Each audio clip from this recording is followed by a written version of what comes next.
G'day mates and welcome back to Aldrin's Space Program Manager, Buzzhard mode, GSA campaign. So things are ticking over quite nicely here. The space complex has not really developed too much. I haven't upgraded a lot of things yet because cash is low. We've had a couple of setbacks in the last episode where... what was it? What were we doing? The Mercury program crashed very hard into the ocean. It was only an uncrewed suborbital test flight, so it went up in a big arc. And as it was coming down, the parachutes got tangled and boom, it plummeted into the ocean about 140 meters per second, which is, if you've ever played Kerbal Space Program, KSP, you will know is pretty damn fast. So the thing was destroyed. We lost basically a third of the R&D on it. Was useless. We'd gone down the wrong track, I suppose is what they're trying to say. And we've had to just R&D in a different direction to hopefully make sure that the parachutes don't become tangled next time. The downside to that is we're running out of time. We have 5 more turns. We're at the end of 1961, and at the end of 1962 we need to have completed all of our short-term objectives, with my puppy dog barking in the background. Hopefully the mic doesn't pick that up too much. But we need man-rated is our goal. We need to have 2 human-rated rockets above 80%. We've got one of them with the Redstone. And we're working on the second one, which will actually carry our people more than suborbital. The Redstone really is only suborbital. We need to go one and that's full orbital. And we also need to do an extended duration level 1. We're here to stay. And that involves putting a person up in space for a length of time. And Project Mercury can do that too. It's my dog scratching the door now. Really hope the mic doesn't pick that one up. The orbital flight duration level 1 will give us a hell of a lot of prestige. We can get 9,300 prestige off that one there alone.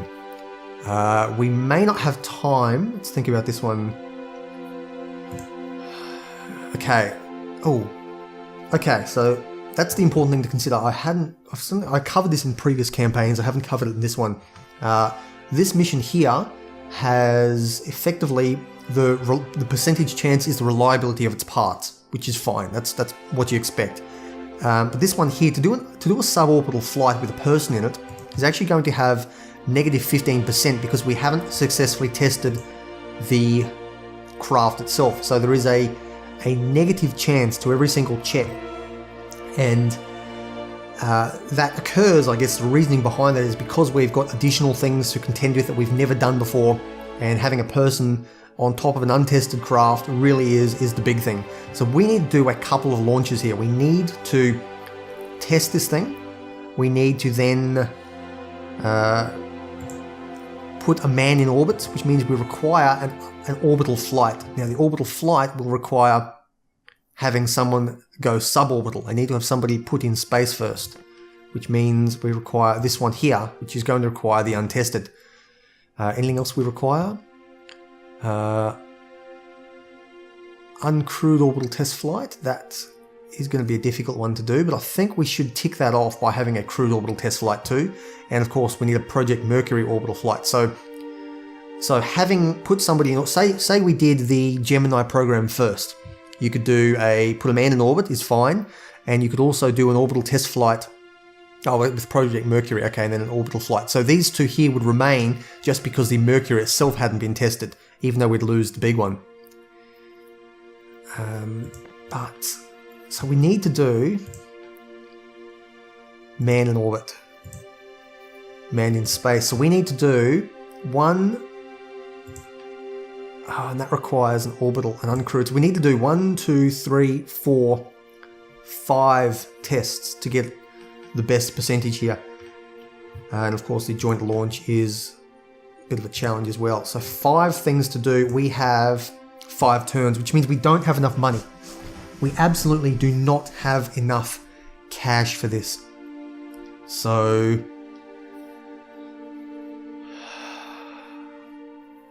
we need to take more risk. And the question is, which risk are we going to take? So let's think about this one here. Man in orbit is a requirement. I could handle plus 20% if I had to, and I think orbital flight uncrewed orbital flight may get removed if you have a man in orbit as well. I think you just have to put one of these up. So if I did orbital flight it would count also as an uncrewed orbital flight test, I think. Perhaps we'll find that out as we go along. So I'm inclined to do this one here using the redstone. Suborbital flight requires a man in space. So we should, to get rid of that 20%, we need to do a suborbital flight as well. We could just skip this one here and straight away put a man up there. That's a bit of a risk, but it is something that we could potentially do. Potentially. And then once we've done that, we've got 1, 2, 3. It'll cut down most of the things, and this one here should then be completely done. Ooh, really throwing a spanner in the works here because I blew all that cash. How much money do we need to actually launch this thing? Let's have a think about this. If I wanted to launch this one now, it would cost... It doesn't say. Our cost there, 2,400, 2,500 nearly, just to launch it. Now if I go...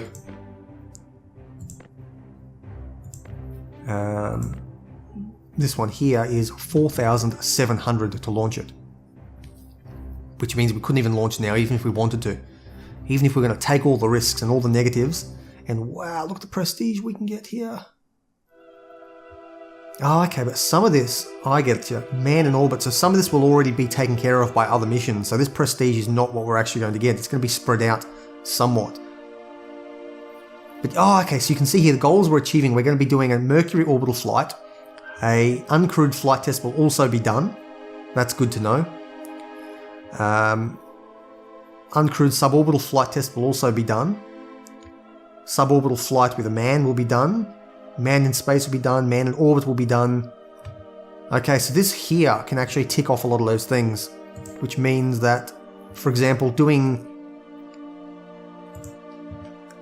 uncrewed suborbital flight. This is a lot more analysis than my typical episodes. Uncrewed orbital test flight and uncrewed suborbital test flight will actually remove both of those, or give us both of those bits of experience. But it won't give us man in space. Okay, so what's man? This one here is going to give us man in space. So I think what we need to do is skip the uncrewed one, potentially, and do the orbital one. It's going to be the orbital one that we're going to be doing, and then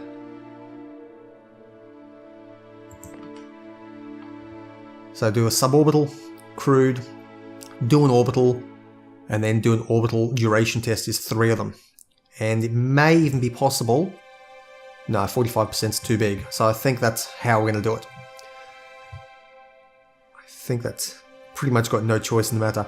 Either way, give me 1 second. I may need to... I'm going to duck away. I'll be back shortly. Okay then guys, I'm back and I've sort of lost my train of thought. I forget exactly what was happening. But I think the end conclusion was that I can't even remember what I've spoken about now rather than what I've just been thinking about. But the Nautilus, not that one. This one here, Project Mercury, I think pushing for an orbital flight here is far too difficult. I'm not sure if I've said this on camera or not. But man in orbit requires a flight there. It's 4,000, which is a fair bit here. Orbital flight will give us the man in orbit. But to do that, we have a fairly big negative there. We need to do man in space, as well as an uncrewed flight. Now, we can probably skip the uncrewed orbital flight. It's only 10%. But we do need to get a man in space at least once. And if we'd done that with the Russian equivalent of the X-15, we could have maybe skipped ahead here. But of course, the short-term goals that keep popping up are actually not allowing us to play as flexibly as we would like, which is not something I like about the GSA campaign. But either way, we need to do a man in orbit, a man in space, which will be done at a suborbital flight, but we can't do that without a big negative, without doing Project Mercury uncrewed flight. So that one there is what we need to do, but we just don't have the reliability to pull that off just this very second. So I'm thinking of potentially not chasing this short-term goal and instead trying to get as much prestige as I can some other way. Now, 750 bonus we're giving up on, as well as taking a hit of 500 at the end.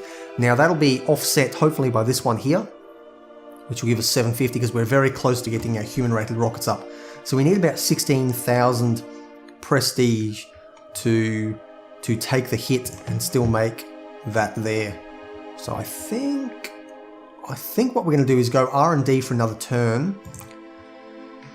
These guys can stay as they are. Their morale's good enough or bad enough. If they leave, then they leave. You guys are good here. I can't afford to train any of these people because I need them. I need the money actually. You're done. You are EVA. All the training's done. Excellent. So these people now have better stuff. Let's have a look in. Orbiting Frog Otolith. 87, 83, 83, and Hermina Saltzman now is the lowest, and these other guys are EVA by the looks of things. EVA, what am I going to do with the EVA people? I think I might just keep training them because once we get to EVA stuff, we will need it. It's only 200, and I can afford to pay that for now, I hope. So I'll train you guys up a little bit further. The astronauts have sufficient morale to just hang around.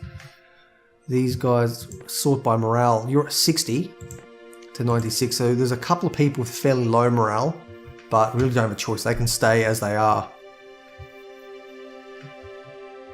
I wonder if we can do the Otolith now.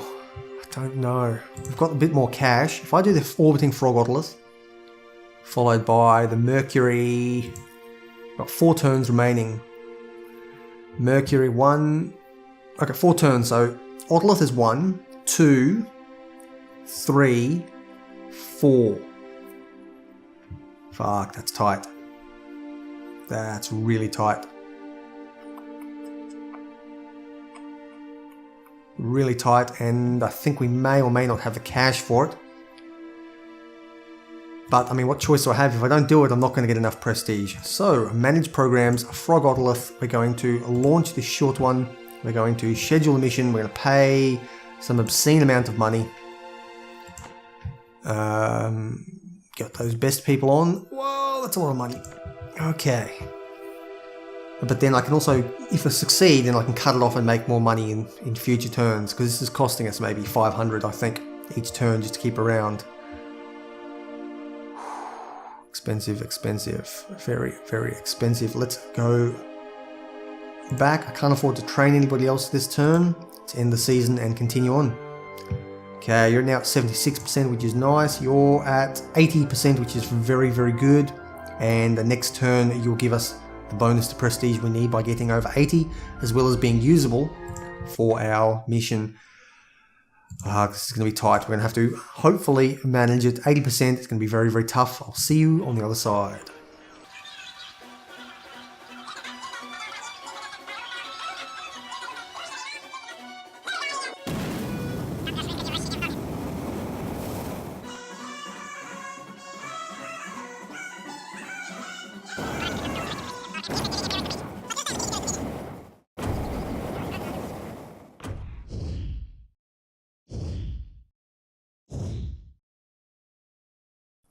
Well, there we go, 1,700 points.